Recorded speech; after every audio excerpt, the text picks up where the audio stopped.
Sabar. Coba cerita dulu. Itu Pak, ceritanya cak ini. Oi, Apa?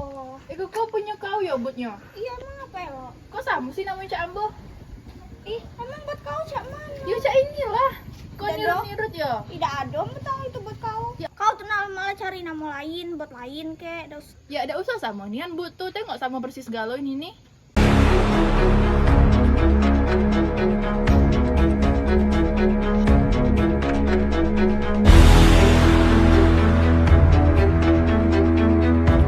Lah kau buka duk ya Pak Polisi.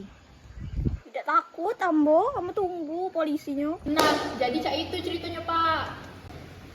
Oh, kalau kasusnya itu, prosesnya sih korek.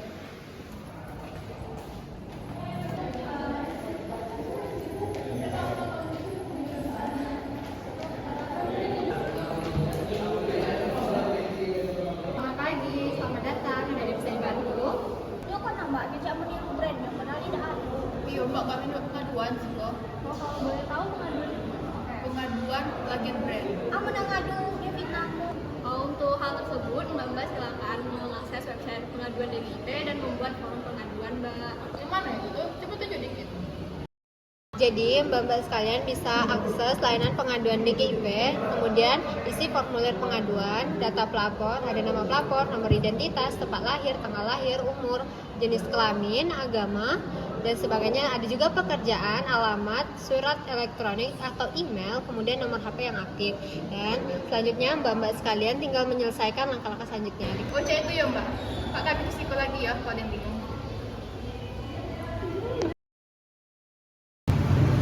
Berdasarkan pasal 83 Undang-Undang Nomor 20 Tahun 2016, pasal 1 tentang merek dan indikasi yang berbunyi, pemilik merek terdaftar dan penerima lisensi merek terdaftar dapat mengajukan gugatan terhadap pihak lain yang secara tanpa hak menggunakan merek yang mempunyai persamaan pada pokoknya atau keseluruhannya untuk barang dan atau jasa yang sejenis berupa A. Gugatan ganti rugi dan atau B. Penghentian semua perbuatan yang berkaitan dengan penggunaan merek tersebut.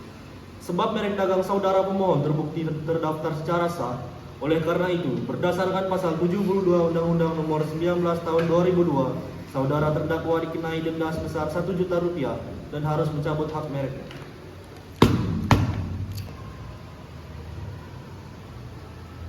Negara telah melakukan perlindungan hukum terhadap merek sebagai hak kekayaan intelektual yang berlangsung selama jangka waktu yang telah ditentukan berdasarkan sertifikat pendaftaran merek, sehingga jika seseorang hendak menikmati manfaat ekonomi dari suatu merek kepemilikan orang tertentu, maka seseorang yang ingin memanfaatkan tersebut harus memiliki izin tertulis dari seseorang pemilik hak merek. Hal tersebut bertujuan untuk menghindari adanya pemalsuan, peniruan, bahkan pengambilan hak kekayaan intelektual tersebut. Merek selain menjadi identitas juga memiliki arti penting dalam mengantisipasi terjadinya perbuatan curang yang mengarah kepada persaingan usaha yang tidak sehat.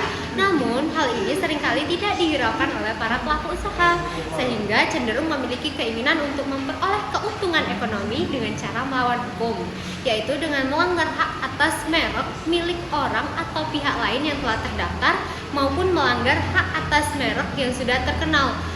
Kira-kira ada nggak sih undang-undang yang membahas tentang hal itu? Ada dong, Undang-Undang Nomor 31 Tahun 2000 tentang Desain Industri Pasal 9 menjelaskan pemegang hak desain industri memiliki hak eksklusif untuk melaksanakan hak desain industri yang dimilikinya dan untuk melarang orang lain yang tanpa persetujuannya membuat, memakai, menjual, mengekspor, dan atau mengedarkan barang yang diberi hak desain industri. Nggak hanya itu, Undang-Undang Republik Indonesia Nomor 30 Tahun 2000 tentang rahasia dagang Pasal 7 menjelaskan pemegang hak asasi dagang atau penerima lisensi dapat menggugat siapapun yang dengan sengaja dan tanpa hak melakukan perbuatan sebagaimana dimaksud dalam pasal 7 berupa gugatan ganti rugi dan atau penggantian semua pembuatan sebagaimana dalam pasal 4. Kemudian pasal 17 ayat 1 menjelaskan bahwa barang siapa dengan sengaja dan tanpa hak menggunakan rahasia dagang milik pihak lain atau melakukan perbuatan sebagaimana dimaksud pada pasal 13 dan pasal 14 dipidana dengan pidana penjara paling lama 2 tahun dan atau denda paling banyak 3 juta rupiah. Stay real. Anti plagiat advice. Original. Mengangkatkan cerita dari kasus yang sering terjadi di masyarakat. Untuk itu, hindari plagiat dan stereo.